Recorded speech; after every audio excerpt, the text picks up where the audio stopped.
vous êtes député aujourd'hui et que ce n'est pas une question, cela ne devait pas donner lieu à des jalousies.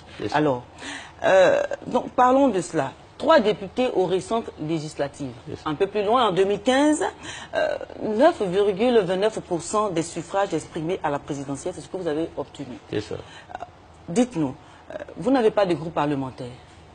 Les 2 autres députés qui sont avec vous ont rejoint d'autres groupes pour former un groupe parlementaire. Alors, est-ce que le FPI n'est pas en perte de vitesse? S'il n'a pas déjà commencé sa perte de vitesse? Le FPI est présent dans l'opinion parce que c'est d'abord l'électorat. Évidemment, l'appareil politique du FPI est à reconstruire. Parce que pour gagner des élections, il faut un appareil, il faut des gens sur le terrain, il faut des moyens matériels et financiers, il faut une direction soudée. Donc il ne faut pas confondre les difficultés de l'appareil qui sont conjoncturelles et l'ancrage populaire du parti. Aujourd'hui, je considère que le FPI pèse au moins 60% de l'électorat. Mais il faut reconstruire son appareil pour pouvoir tirer électoralement profit de ces 60% d'adhésion. Quand vous dites le FPI, vous parlez de quel FPI? De votre FPI? Non, je parle du FPI en tant que parti. Non, non, le FPI, ce n'est pas les individus. Le FPI, c'est une organisation. C'est-à-dire avec des valeurs, avec un programme, avec une histoire avec le peuple de Côte d'Ivoire. Donc une adhésion d'un certain nombre de personnes à un idéal. C'est ça le FPI. Les hommes passent, le parti reste. Il se trouve que les hommes, ceux qui sont là à l'heure actuelle, ont des difficultés entre eux.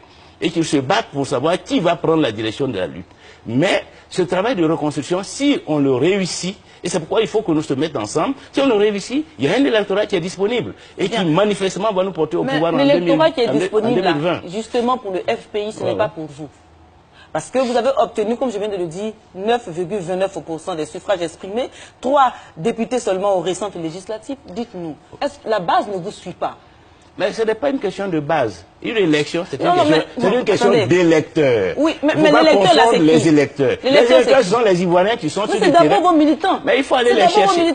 Pas d'abord nos militants. Les militants représentent une infime partie de l'électorat. Un candidat peut gagner 3 millions de voix à une élection, alors que ces militants ne peuvent être que 100 000, 200 000.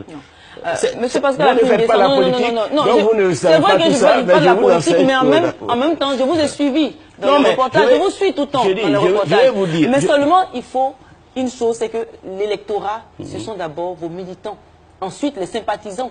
C'est pas les sympathisants.